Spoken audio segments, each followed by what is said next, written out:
falando de São João, a gente está falando do nosso estado, do nosso Nordeste, e aí a gente vem para a nossa cidade. Muito se fala em revitalização aqui do centro de Teresina, tem sido um debate constante. Mas essa é uma ação que vai além de reorganizar os espaços, porque passa pela atração de pessoas para manter esse legado histórico, cultural e também econômico em ativação. Bom, eu fui junto com a nossa equipe conferir os detalhes dessa importante pauta. Vamos soltar, por favor? Já foi o tempo em que a paisagem no centro da cidade, em Teresina, contava com gente conversando nas calçadas das casas, aglomeradas nos eventos realizados em praças públicas, teatros e bares e movimentando as ruas no vai e vem do comércio. Hoje, o que se vê é um centro cada vez mais vazio, com aumento de número de casas abandonadas pelos proprietários, estabelecimentos comerciais de portas fechadas e prédios públicos desocupados. O prédio do INSS, na Praça João Luiz Ferreira, chama a atenção de quem passa, símbolo do abandono, casa da população em situação de rua.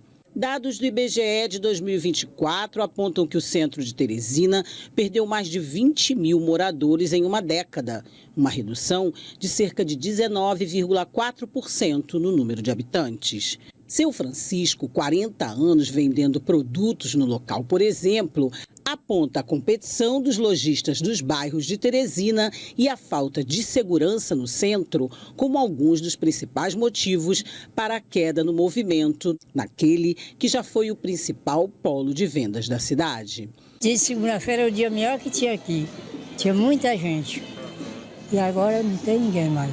O bairro acabou.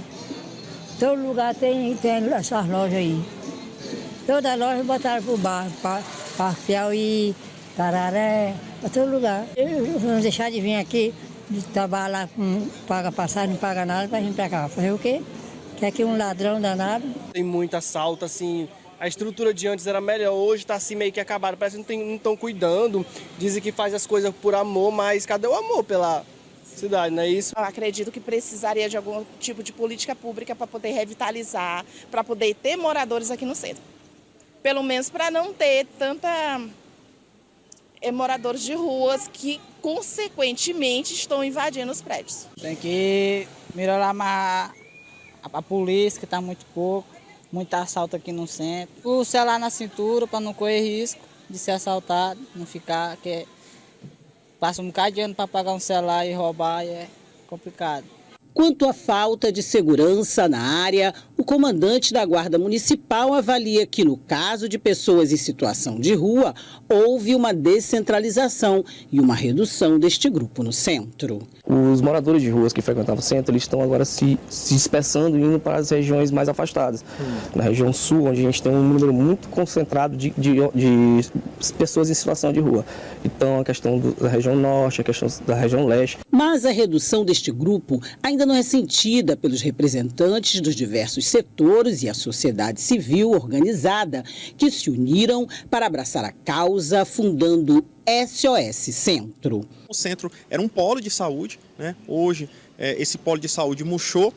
Isso tem acontecido também em outras áreas, né? Nós temos observado o comércio de uma forma geral, tem declinado muito e as pessoas têm migrado, né, para outras áreas. Os prédios estão abandonados, o número de moradores de rua tem aumentado aqui, muitos usuários de drogas e algumas dessas pessoas que também transitam por aqui, na verdade, são arrombadores, né? São pessoas que estão aqui, de alguma forma, aproveitando essa falta de segurança no centro e invadindo as casas, invadindo as lojas. E tudo isso tem trago um temor muito grande para a população. Eu fui criado aqui no centro, eu vivi minha vida toda aqui no centro, a minha infância que foi na rua 13 de Maio. A gente via as ruas movimentadas, a gente jogava bola no meio da rua, a gente via, tinha vida, o centro da cidade tinha vida. E hoje, nem comercialmente falando, não está tendo mais essa vida. A gente saía para o Bazar do Povo, que ficava na Praça do Liceu, que era uma coisa antiga. Tudo existiu e era tranquilidade. A gente, criança, andava no centro com toda tranquilidade. E achava tudo para se comprar aqui no centro. E o nosso sonho, eu acho que com essa criação dessa associação, é exatamente resgatar esse desejo que a gente tem de ver nossos filhos andar aqui no centro e os empresários também terem condição de trabalhar com segurança e tranquilidade. Para se ter uma ideia do abandono do centro da cidade em números, no último levantamento realizado pela Prefeitura, 160 proprietários de imóveis foram notificados. Caso essas pessoas não tomem as devidas providências, podem ser multadas. O presidente do Conselho de Arquitetura do Piauí elenca sugestões que incluem, além da revitalização, a implementação de políticas públicas que poderão trazer a população de volta ao local. A gestão pública, ela pode lançar mão de projetos como o aluguel social.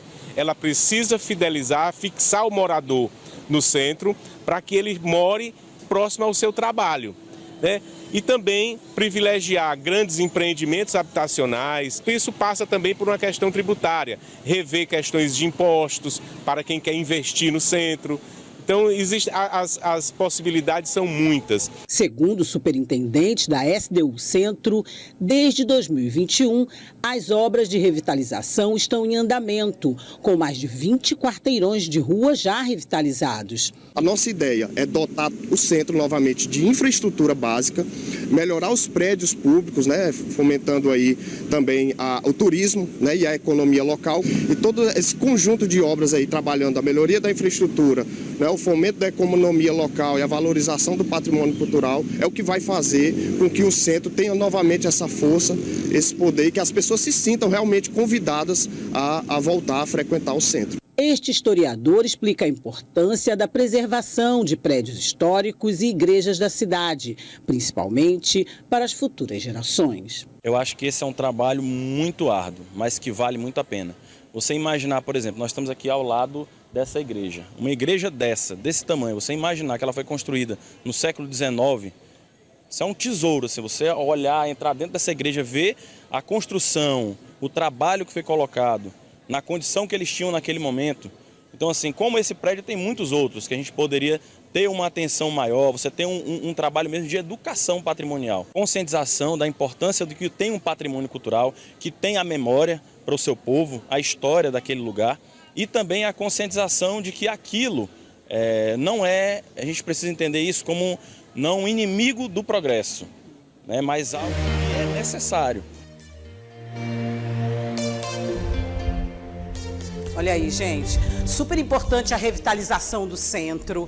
A gente sabe que o centro já foi assim uma efervescência cultural, né? Nós tínhamos grandes feiras de livro, como o Salip, Festival das Flores de Olambra, o teatro, né? Aquele centro cultural todo ali, a gente estava acostumada há 20, 30 anos a estar ali de boa, como a gente costuma dizer, tranquilo.